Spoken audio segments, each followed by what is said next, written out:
What is the latest now that we're midweek through this crucial week of the EV tax credit? Let's get right into it. So you're going to hear a lot this week about the term Byrd Bath. And what does that really mean? Well, it's actually the process of swaying the Senate Parliamentarian who is ruling on this whole process, this whole bill. So it's at the Senate Parliamentarian now. It's hopefully going to be voted on the actual floor. So the Senate Parliamentarian is Elizabeth Donahue. And what Democrats and Republicans are going to try and do is sway Elizabeth McDonough to pass or fail this bill. So right now, the Senate Parliamentarian is deciding if there's parts of the bill that are extraneous of matter. And what does that mean?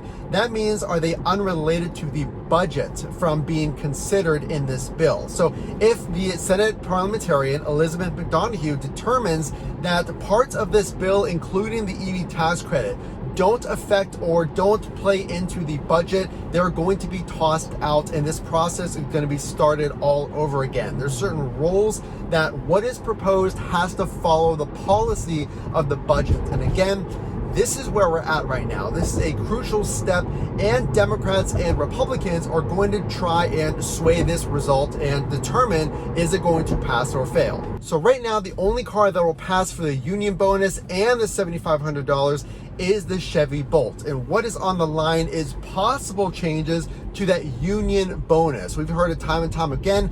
That may be something that would change. I would not be surprised if it was completely removed, maybe change the language to incentivizing US built cars and not union built cars. But Elon has said that he does not need the incentive, the $7,500 that you're going to get. And of course, that's his opinion. But right now, it is slated to hopefully pass by Christmas. That is Senate Majority Leader Chuck Schumer's goal. So right now, it's hanging up in the Senate. We will see if that deadline is met. So the latest is Senator Joe Manchin of West Virginia has long opposed this bill, and President Biden has had a phone call with Senator Manchin on this Monday. So these talks are slated to continue all week. So we should be getting some type of answer or some type of feel on whether or not this will pass soon. But the Biden administration is talking actively to the senators about what they plan on voting when this hits the floor.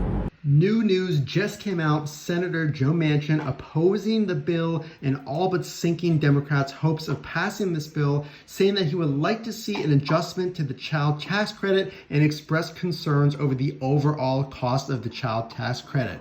Huge implications for the bill. It's very unlikely to pass prior to Christmas. Let's continue on the video to learn more about what is new, but this just came out. So will the EV tax credit pass the Byrd Bath rule? Finance Chairman Ron Wyden says he is confident that this will pass the Byrd Bath rule. But what does that mean? So again, the latest update is, are these incentives going to play in or not to the overall budget? And as long as they are approved by the Senate Parliamentarian, then we can move forward and we can have some type of vote on this bill.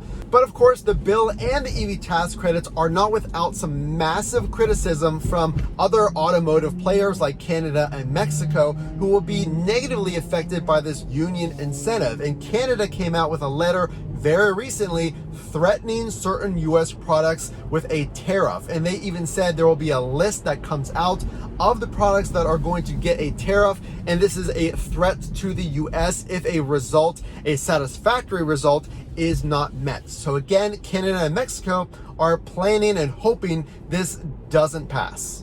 So the Democrats are bracing for this to go into 2022, which would be a huge challenge for them as the child tax credit is expiring at the end of this month, and this whole EV incentive is supposed to start on January 1st. So the later we get into 2022, the more difficult, if you will, it's going to be to retroactively provide those benefits that were supposed to start on January 1st for the child tax credit and the EV tax credit. But like I said, it does come down to all votes in the Senate. The Senate is split 50-50, with certain senators like Kyrsten Sinema and Joe Manchin opposing the bill. So like we said prior, the Biden administration is trying to sway those votes.